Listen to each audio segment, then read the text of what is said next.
Bonjour, aujourd'hui je vais vous expliquer l'installation du kit Motostar Camé pour ce portail à 2 battants. Voici le matériel dont nous allons avoir besoin. On y va ? Tout d'abord, il faut vérifier que les portes sont bien à niveau. Sinon, il faut les régler. À présent, mesurez entre le gond et le bord du pilier. Reportez-vous à la notice pour connaître la mesure que vous appliquerez sur l'autre face du pilier.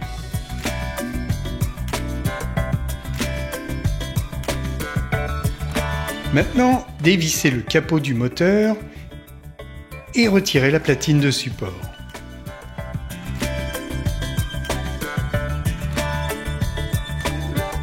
Apposez une marque sur le milieu de la traverse centrale. Reportez-la sur le pilier à l'aide de votre niveau.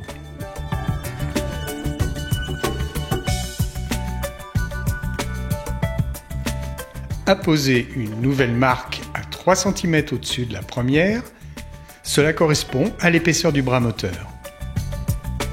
Positionnez la platine support sur votre dernière marque et dessinez l'emplacement des chevilles. Il ne vous reste plus qu'à effectuer le perçage et mettre les chevilles.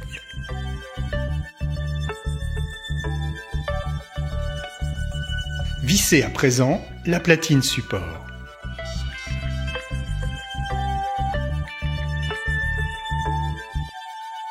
Accrochez le moteur sur son support.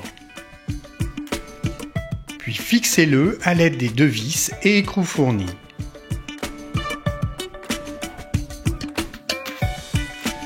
Rentrez la goupille sur l'axe. Introduire le bras moteur, puis le fixer avec sa vis et sa rondelle.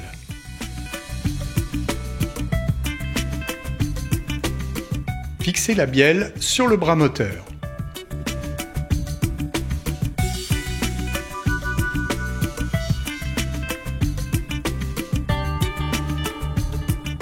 Fixez la bride sur la bielle.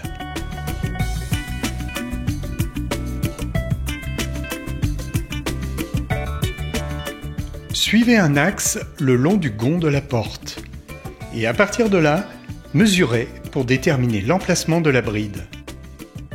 Pour les côtes, reportez-vous à la notice.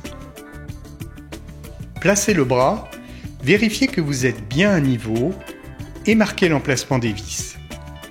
Percez le portail et insérez les vis de l'autre côté. À présent, vous pouvez fixer la bride et le bras. Les vis côté rue sont anti-intrusion.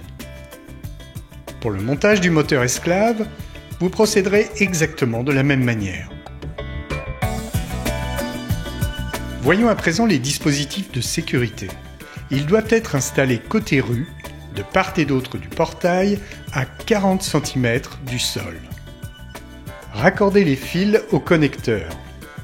Pour leur remplacement, reportez-vous à la notice. Clipsez le connecteur et vissez le capot.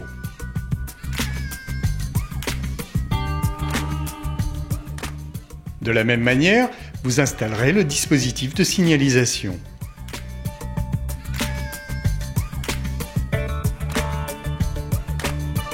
De ce côté-ci du portail, il ne vous reste plus qu'à installer le digicode.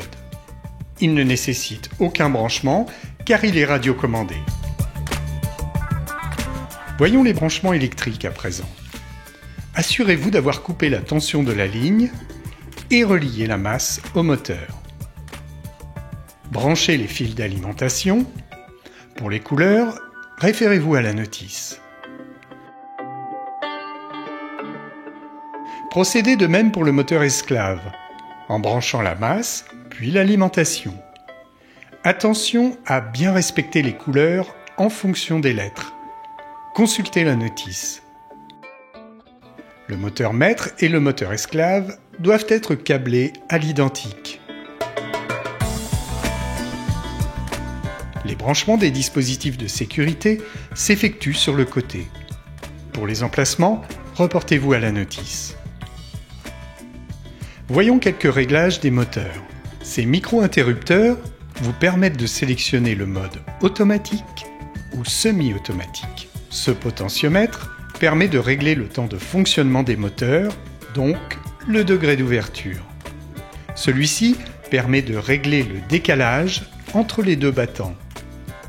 Celui-là règle le temps de pause en ouverture et à la fermeture si vous êtes en automatique. Voilà, il ne vous reste plus qu'à fermer le capot.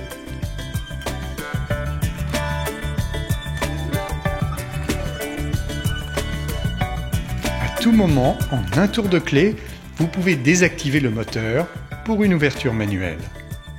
Le système est parfaitement sûr, il s'arrête automatiquement si vous franchissez le portail pendant la fermeture.